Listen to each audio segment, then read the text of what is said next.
की, भारत माता की, गंगा मैया की, बाबा साहब भीमराव अम्बेडकर अमर रहे, बाबा साहब भीमराव अम्बेडकर अमर रहे। ज्वालापुर विधानसभा के इस घाट क्षेत्र में आयोजित आज विशाल जनसभा में भारतीय जनता पार्टी के सम्मानित जिलाध्यक्ष भाई संजीव गोयल जी इस विधानसभा क्षेत्र में जिन्होंने बहुत सारे कामों को आगे बढ़ाया, विकास के लिए लगातार प्रयास करने वाले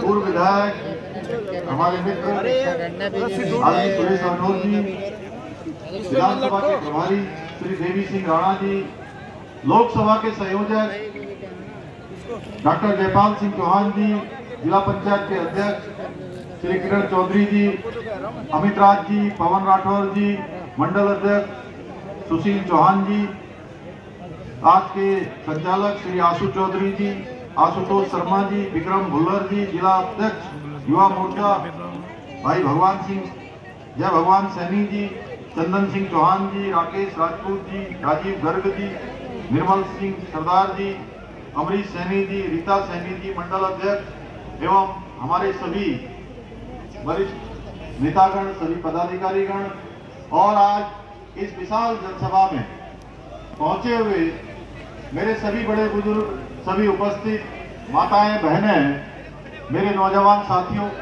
उपस्थित हमारे मीडिया के सभी मित्रों, मैं आप सबका अपनी ओर से इस विशाल जनसभा में आप सबका स्वागत करता हूं, अभिनंदन करता हूं, दोनों हाथ जोड़कर प्रणाम करता हूं। और अभी मोदी जी अभी पिछले दिनों हमारे प्रदेश रुद्रपुर में आए थे।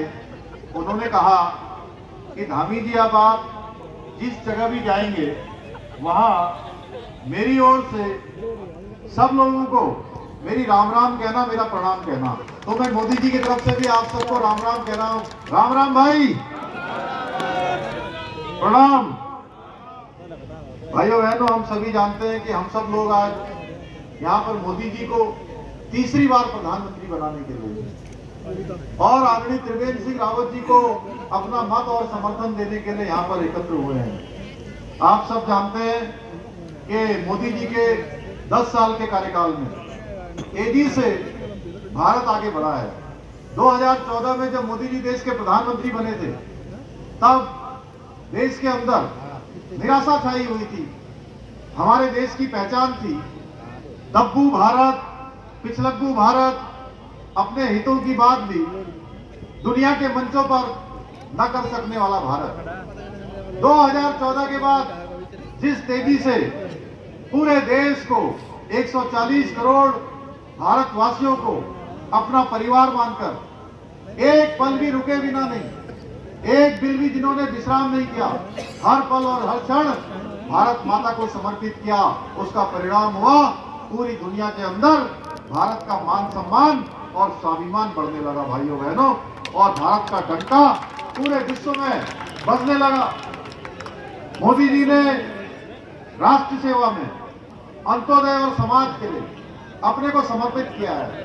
अंत्योदय समाज के अंतिम छोर में खड़े हुए व्यक्ति को सुविधाएं पहुंचाना, उसका भी उदय करना, उस तक सारी सहायता पहुंचाना, उस काम को आगे बढ़ाया। हमने देखा कि मोदी जी के नेतृत्व में देश के अंदर आज सीएए का कानून लागू हो गया। कश्मीर के अंदर धारा 370 समाप्त हो गई, 3 तलाक समाप्त हो गया, और हमारे प्रभु आराध्य देव जिनके बारे में हम सब कहा करते थे कि राम लला हम आएंगे, मंदिर वहीं बनाएंगे। भाइयों बहनों, राम लला को मंदिर के अंदर, महल के अंदर प्राण प्रतिष्ठा करने का काम भी किसी के हाथों से संपन्न हुआ तो राम भक्त और राष्ट्र भक्त नरेंद्र मोदी जी के हाथों से हुआ। भाइयों बहनों, देश के अंदर अगर कोई किसी दुश्मन ने आंख उठाने की हिम्मत करी तो दुश्मन को उसकी सीमा के अंदर जाकर नेस्तनाबूद करने का काम भी किसी ने किया तो हमारे प्रधानमंत्री मोदी जी के नेतृत्व में भारत की सेना ने किया भाइयों बहनों। आपने देखा होगा पुलवामा में जब हमारे सैनिकों के ऊपर हमला हुआ, हमारे सैनिक शहीद हुए, मोदी जी ने सार्वजनिक मंच से कहा था कि ये बहुत बड़ी गलती कर दी है, आतंकवादियों ने बहुत बड़ी गलती कर दी है। आपने देखा पाकिस्तान की सीमा के अंदर जाकर सर्जिकल स्ट्राइक करके उन आतंकवादियों के, जिहादियों के, अलगाववादियों के नेस्तनाबूद करने का काम भारत की सेना ने देश के इतिहास में पहली बार किया भाइयों बहनों। ऐसे अनेकों काम आज मोदी जी के नेतृत्व में आगे बढ़ रहा है भाइयों बहनों। रूस यूक्रेन युद्ध होता है, हमारे देश के बच्चे जो पढ़ने के लिए गए थे, वहां डॉक्टरी करने, इंजीनियरिंग करने गए थे, जब वो फंस गए थे, उन बच्चों को भी यूक्रेन की सीमा से बाहर निकालने का काम हमारे मोदी जी के एक आह्वान पर रूस और यूक्रेन दोनों ही राष्ट्रपतियों ने युद्ध विराम घोषित कर दिया। सारे बच्चे यूक्रेन की सीमा से सुरक्षित बाहर निकलकर आ गए भाइयों बहनों, देश के अंदर आ गए। इसके अतिरिक्त अनेकों काम प्रधानमंत्री जी के नेतृत्व में हुए हैं भाइयों बहनों। अगर हम उसमें विस्तार में जाएंगे तो बहुत लंबा हो जाएगा। आज प्रदेश के अंदर डबल इंजन की सरकार काम कर रही है। इस क्षेत्र में भी 14 से ज्यादा, घाट क्षेत्र में 14 से ज्यादा पुलों का निर्माण हमारी सरकार ने किया है भाइयों बहनों।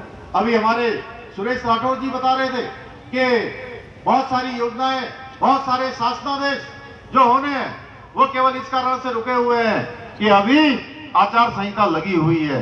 आचार संहिता के पूरा होते ही, इसका समय पूरा होते ही विकास की प्रक्रिया तेजी से आगे बढ़ेगी और ये हमारा घाट क्षेत्र फिर से विकास के नए मानकों को छुएगा। आज प्रदेश के अंदर हमारे प्रधानमंत्री मोदी जी के नेतृत्व में उत्तराखंड को आगे बढ़ाने के लिए, हरिद्वार क्षेत्र को आगे बढ़ाने के लिए, ज्वालापुर क्षेत्र को आगे बढ़ाने के लिए, एक बेहतर उत्तराखंड बनाने के लिए हमने ऐतिहासिक फैसले लिए भाइयों बहनों। आप सब जानते हैं समान नागरिक संहिता विधेयक पूरे देश के अंदर, देश की आजादी के बाद कहीं लागू हुआ है तो ये गौरव किसी और को प्राप्त नहीं हुआ है, हर एक उत्तराखंड वासी को और उत्तराखंड को ये प्राप्त हुआ है जहां समान नागरिक संहिता का विधेयक पारित होकर राष्ट्रपति महोदय की मंजूरी मिल गई है। भाइयों बहनों, प्रदेश के अंदर नकल विरोधी कानून लागू हुआ है और ये नकल विरोधी कानून हमारे नौजवान भाई बहनों के जो परीक्षाओं में भाग लेते थे लेकिन उनका नंबर नहीं आता था, गरीब माता पिता अपने बेटे बेटियों को पढ़ाने के लिए अपने खर्चे में कटौती करके, कम खाना खा के, कम कपड़े पहनकर, अपने सीमित संसाधनों में कोई छोटा अनाज बेचकर, छोटी खेती बाड़ी करके, दुकानदारी करके अपने बच्चों को पढ़ाने लिखाने भेजते थे भाइयों बहनों, लेकिन उनका नंबर नहीं आता था योग्यता होने के बाद भी, प्रतिभा होने के बाद भी, क्योंकि नकल माफिया प्रदेश के अंदर हावी थे भाइयों बहनों। हमने नकल माफिया को जड़ से उखाड़ फेंकने का काम किया, नकल माफिया को कमर तोड़ने का काम किया और जैसे ही हमको पता चला कि नकल हो रही है, 100 से ज्यादा लोगों को जेल की सलाखों के पीछे भेजने का काम किया भाइयों बहनों। उसका परिणाम हुआ कि आज सारी परीक्षाएं पारदर्शिता के साथ हो रही है, नकल विहीन हो रही है और हजारों हजार की संख्या में नियुक्ति पत्र मिल रहे हैं, नौकरियां लगातार नौकरियों को ज्वाइन कर रहे हैं। भाइयों बहनों, हर नौजवान युवा का हौसला बुलंद है क्योंकि उसको अब पता है कि जो भी नौकरी निकलेगी, जो भी भर्ती प्रक्रिया होगी वो नकल विहीन होगी, पारदर्शिता के आधार पर होगी। गरीब माता पिता के बेटे और बेटियों को उनका हक मिलना शुरू हो गया भाइयों बहनों। प्रदेश के अंदर धर्मांतरण रोकने के लिए हमने कानून बनाया है। इसी के साथ साथ लैंड जिहाद जो कि अतिक्रमण के रूप में पूरे प्रदेश के अंदर हजारों हजार एकड़ जमीन पर कब्जा किया हुआ था, अतिक्रमण किया हुआ था, उस अतिक्रमण को हटाने का अभियान भी उत्तराखंड के अंदर किया गया भाइयों बहनों। आप सब लोगों ने देखा होगा बड़ी संख्या में, क्योंकि हमारा मत है कि उत्तराखंड देवभूमि है, देवभूमि के अंदर इसके मूल स्वरूप से छेड़खानी नहीं होनी चाहिए, इसका मूल स्वरूप नहीं बिगड़ना चाहिए, दंगा प्रदेश के अंदर न हो, इसकी पुनरावृत्ति न हो। आपने देखा होगा पिछले दिनों हल्द्वानी के बनभूलपुरा क्षेत्र में कुछ लोगों ने दंगा करने की कोशिश करी, आगजनी फैलाने की कोशिश करी, तोड़फोड़ करने की कोशिश करी।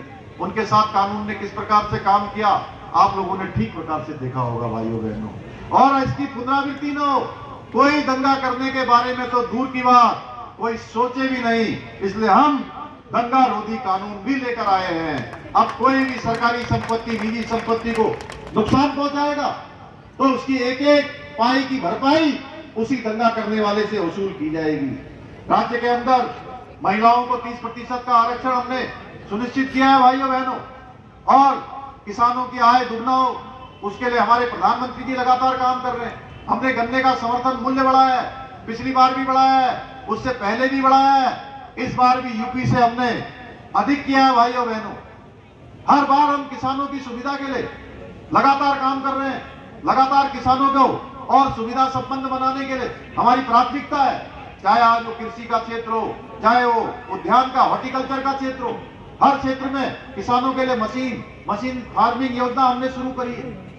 पशुपालन के क्षेत्र में पशुपालकों के लिए तमाम सब्सिडी की व्यवस्था की है।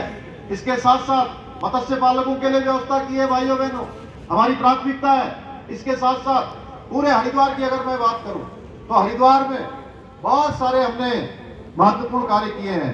कई कार्य अभी हमारे पाइपलाइन में, जल्दी ही हम हरिद्वार में ऋषिकेश हरिद्वार गंगा कॉरिडोर बनाने के विषय पर लगातार काम कर रहे हैं। यूआईडीबी को इसका काम दे दिया गया है। 2026 तक काशी की तर्ज पर, जैसा हमारे प्रधानमंत्री जी ने काशी का विकास किया है, काशी कॉरिडोर बनाया है, उसी प्रकार से हरिद्वार ऋषिकेश में हम गंगा कॉरिडोर बनाएंगे और 2026 तक हमने इसको पूरा करने का भी लक्ष्य लिया हुआ है। कांवड़ पटरी को स्थायी रूप से विकसित किया जा रहा है। हमारे कांवड़िए भाई आते हैं, पूरे देश दुनिया के कांवड़ के लोग आते हैं। 4 करोड़ से ज्यादा लोग यहाँ माँ गंगा का जल लेकर अपने अपने घरों को जाते हैं। उनको कोई असुविधा न हो, उनका देवभूमि उत्तराखंड में ठीक प्रकार से उनको आतिथ्य मिले, उनकी यात्रा सरल हो, सुविधाजनक हो, किसी परेशानी का उनको सामना न करना पड़े। इसलिए कांवड़ पटरी को भी स्थायी रूप से विकसित करने का काम आगे बढ़ाया जा रहा है। हरिद्वार में युवाओं के लिए ओपन जिम से लेकर स्पोर्ट जोन विकसित किए जा रहे हैं।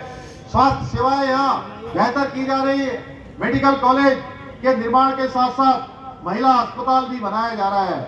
भाइयों बहनों, ऐसे अनेकों काम किए जा रहे हैं। आप सबने देखा, जब जब देश के ऊपर कोई बात आती है, देश में कोई महामारी आती है, आपदा आती है, एक समय था जब सैकड़ों सालों तक भी, एक दशकों तक भी जो है लोग कुछ बीमारियों का इलाज नहीं कर पाए, कोई वैक्सीन नहीं बना पाए। वहीं हमारे प्रधानमंत्री मोदी जी के नेतृत्व में देश में जब कोरोना महामारी आ गई तो भाइयों बहनों, आपको याद होगा कि मोदी जी ने 1 साल का भी समय नहीं लगाया, कोरोना की 2 वैक्सीनें वैज्ञानिकों के सहयोग से निर्मित करने का काम किया और हर एक को निःशुल्क रूप से वैक्सीन लगाई गई। आप बताइए, यहाँ बैठे हुए लोगों को सबको वैक्सीन लगी है? जरा हाथ उठाइए जिसको लगी है, और जिसको नहीं लगी है जरा ऐसे ऐसे कर दीजिए जरा। कोई ऐसा तो नहीं है ना?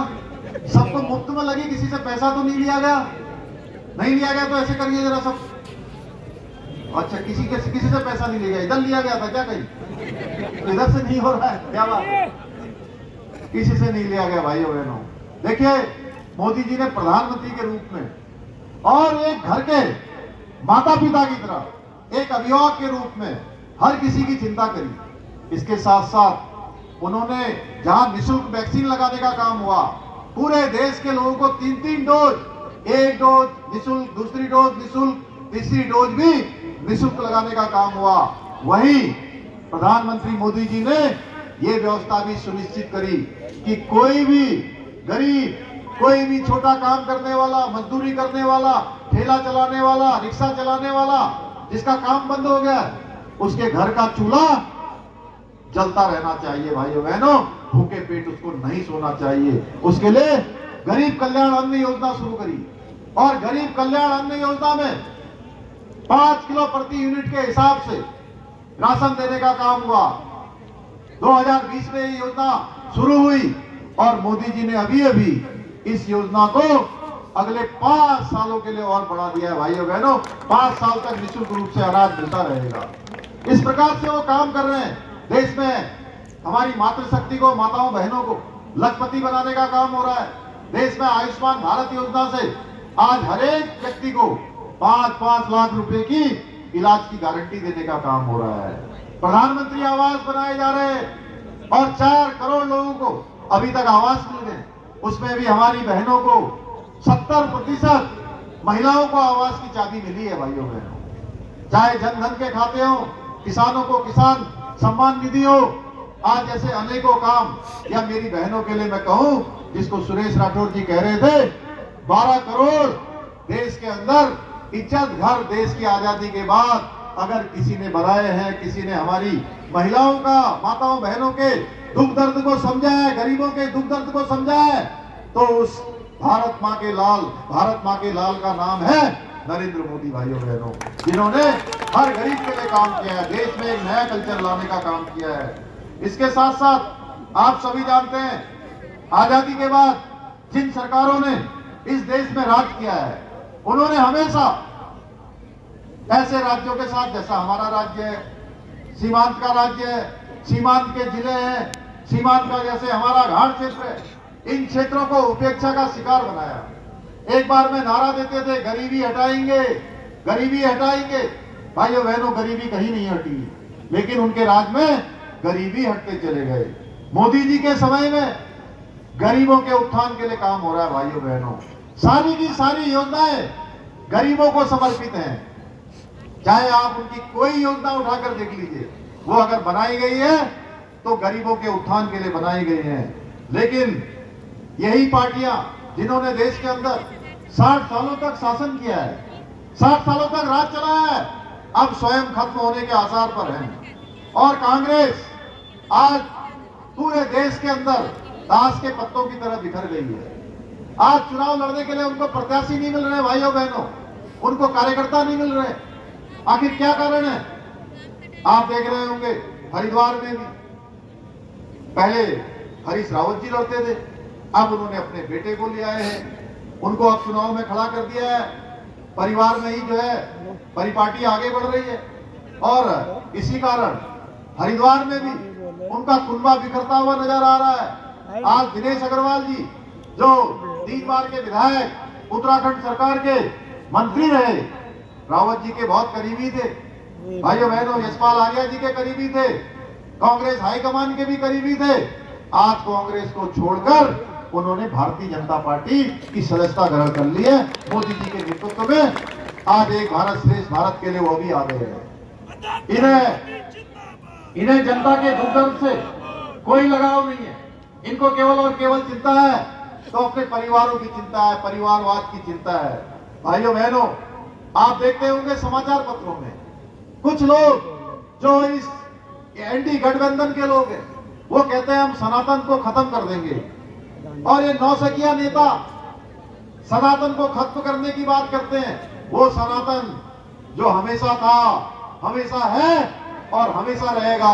औरंगजेब और बाबर जैसे क्रूर शासक भी जो है उसको समाप्त नहीं कर पाए। और आज जब चुनाव आ गया है, चुनाव के समय में आज मंदिर मंदिर जाकर धर्म की जय जयकार कर रहे हैं। भाइयों बहनों, मैं आप सबसे अपील करूंगा कि ये लोग आज इसलिए जय जयकार कर रहे हैं, चुनाव सिर पर है। मैं आप सबसे अपील करना चाहता हूं कि आज देश के कोने कोने में हर सनातन को मानने वाले, हर इस संस्कृति को मानने वाले को इन ठग बंधनों के लोगों से सावधान करने की आवश्यकता है। भाइयों बहनों, हमें मिलकर ऐसी ताकतों को रोकना है जो देश के साथ नहीं चलती हैं, जिनका हित केवल और केवल अपनी पार्टी के साथ होता है, अपने स्वयं के साथ होता है। सत्ता में इसलिए आना है कि सत्ता का भोग करना है, देश के साथ समझौतों पर समझौते करने हैं, देश की एकता और अखंडता के लिए। ऐसे लोग खतरा है भाइयों बहनों। ये देश को जोड़ने पर विश्वास नहीं करते हैं, देश को तोड़ने पर विश्वास करते हैं। भाइयों बहनों, एक बात समझ में नहीं आती है, इन्होंने अभी भले ही अपने नाम, अपने गठबंधन का नाम इंडिया गठबंधन रख लिया है, परंतु मैं पूछना चाहता हूं कि ये आखिर भारत नाम से इनको चिढ़ क्यों है? भाई, भारत इतना हमारा पुराना नाम है, भारत कहने पर हम सबको गर्व की अनुभूति होती है, तो इन्हें राष्ट्रवाद से चिढ़ क्यों है? ये एक प्रश्न है भाइयों बहनों मेरे मन में, हो सकता है आपके मन में भी आता हो। इन्हें वंदे मातरम और भारत माता की जय जयकार बोलने से क्यों चिढ़ होती है? आखिर क्या कारण है? भाइयों बहनों, चिढ़ इसलिए है क्योंकि इनके मूल में कभी देशभक्ति न थी, न है और न रहने वाली है। इन्होंने हमेशा तुष्टीकरण को बढ़ावा दिया है, परिवारवाद को बढ़ावा दिया है। इन्होंने हमेशा भ्रष्टाचार को बढ़ाने का काम किया है।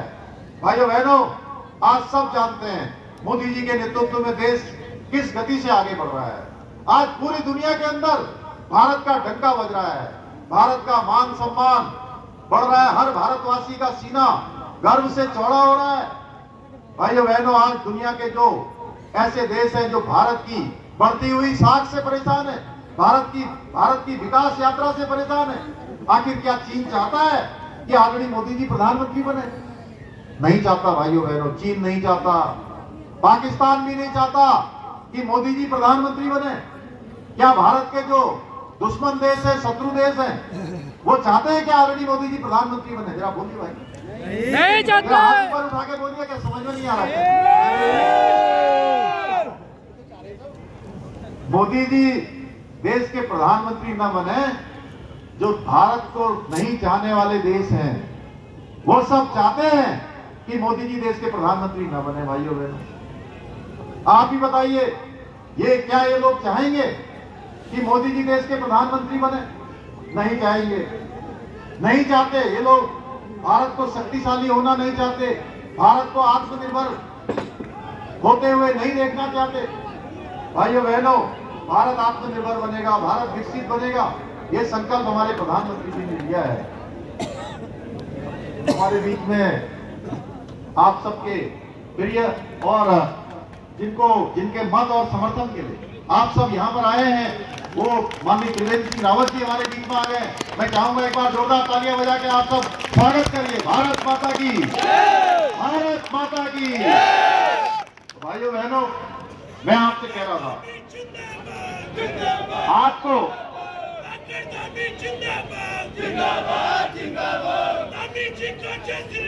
जय श्री राम, जय श्री राम, जय श्री राम, जय श्री राम। भाइयों बहनों, जो भी दुनिया के लोग भारत को शक्तिशाली होना नहीं देखना चाहते हैं, भारत का विकास नहीं देखना चाहते हैं, भारत को विकसित होते हुए नहीं देखना चाहते हैं, भारत के अंतिम गांव तक सुविधाएं पहुंचे, भारत के अंतिम गांव तक सारे सरकारें पहुंचे, उनकी व्यवस्थाएं पहुंचे, जो नहीं चाहते हैं कि भारत के अंदर एक संस्कार जो बना है वो तेजी से आगे बढ़े, विकास की गाड़ी जो आगे बढ़ी है वो तेजी से आगे न बढ़े, ऐसे लोग प्रधानमंत्री मोदी जी के रास्तों पर थोड़ा अटकाने का काम कर रहे हैं, रास्तों में बैरियर बनने का काम कर रहे हैं। इसलिए आप लोगों ने क्या करना है?